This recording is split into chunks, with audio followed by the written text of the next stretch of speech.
আজকে একটা রুই মাছ দিয়ে কুমড়ো পাতার ভেতর পাতুরি বানিয়েছিলাম। তা এর জন্য 4টে পেটি নিয়েছি মাছের, আর কুমড়ো পাতাগুলো ভালো করে ধুয়ে নিয়েছি। আর একটু অন্যরকম, এই গরমকালে তো একই রকম খাবার, তাই এটা একটুখানি অন্যরকম করার চেষ্টা করেছিলাম, তাই শেয়ার করছি আপনাদের সঙ্গে।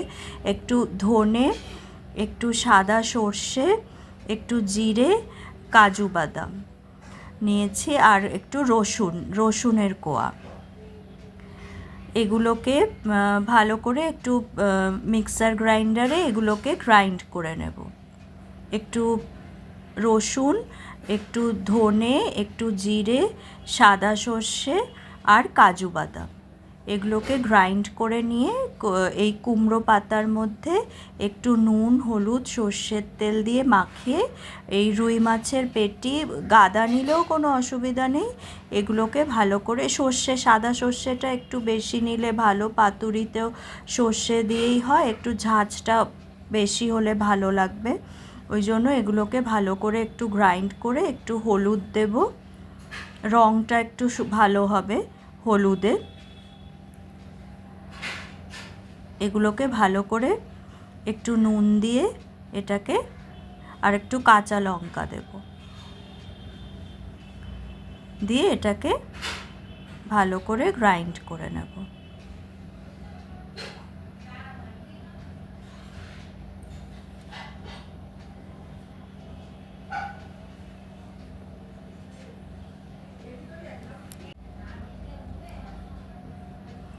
এবারে মাছগুলোকে নুন হলুদ মিশিয়ে একটু ভেজে নেব। একটু হালকা ভেজে নিলে কি কাঁচা ভাবটা থাকবে না, কাঁচা দিলেও ক্ষতি নেই পাতুরিতে, কিন্তু একটু হালকা ভেজে নিলে কি স্বাদটা ভালো হবে, কোনো কাঁচা গন্ধও থাকবে না, ভালো হবে খেতে আরও। মাছটা একটু নুন হলুদ মাখিয়ে ভেজে নেব। এবার আমার এই বাটাটা হয়ে গেছে। এবার এই বাটাটার মধ্যে একটু সর্ষের তেল দিয়ে নেব।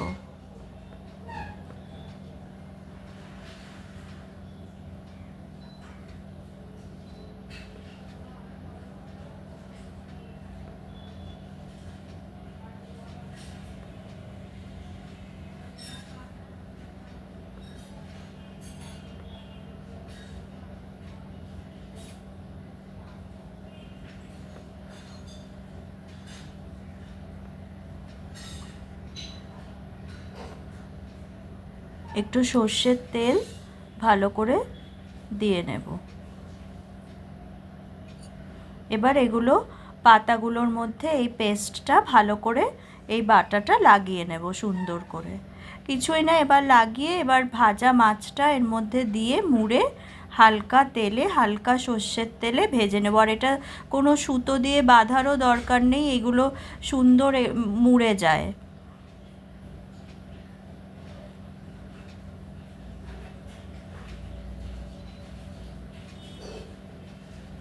পাতার মধ্যে লাগিয়ে মাছটা দিয়ে ভালো করে মুড়ে নেব।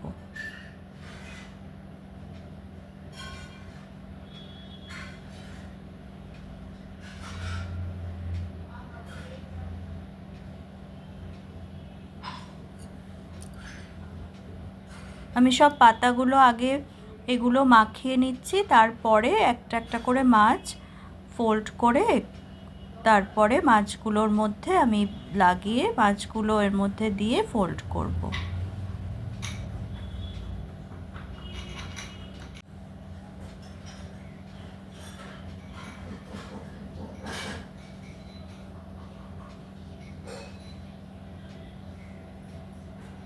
কুমড়ো পাতাটা একটু কমই বাজারে পাওয়া যায়, লাউ শাকটাই বেশি পাওয়া যায়। তো আজকে আমি কুমড়ো শাক পেয়েছিলাম বাজারে, তা আগে ভালো হয়েছে। তা লাউ শাকেও করা যায়, কিন্তু কুমড়ো পাতাতে বেশি এটার স্বাদটা বেশি ভালো হয়।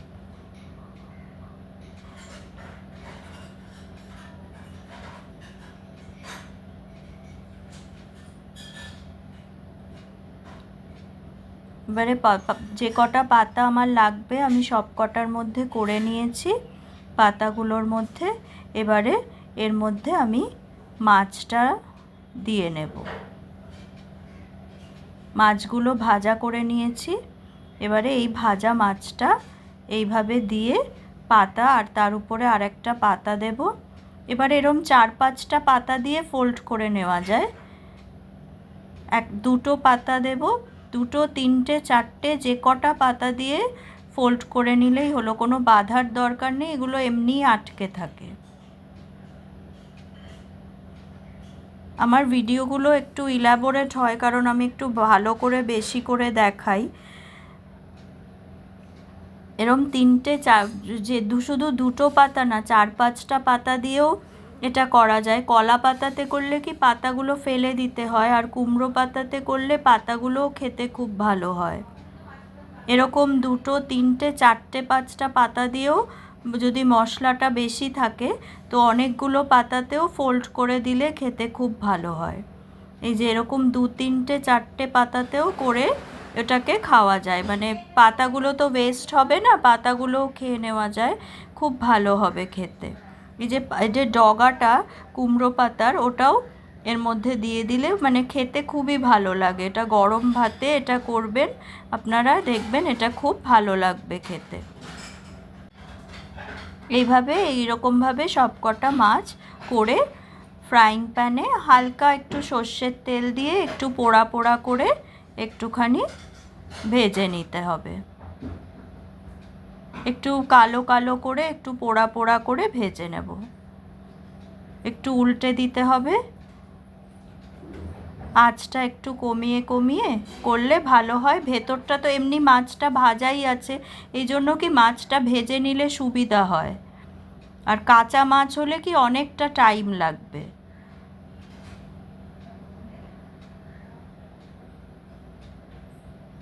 এরকম পোড়া পোড়া করে একটু ভালো করে যেই পোড়া পোড়া হয়ে যাবে তখন এটা নামিয়ে নেব। আঁচটা কমিয়ে এটাকে ভাজতে দেব।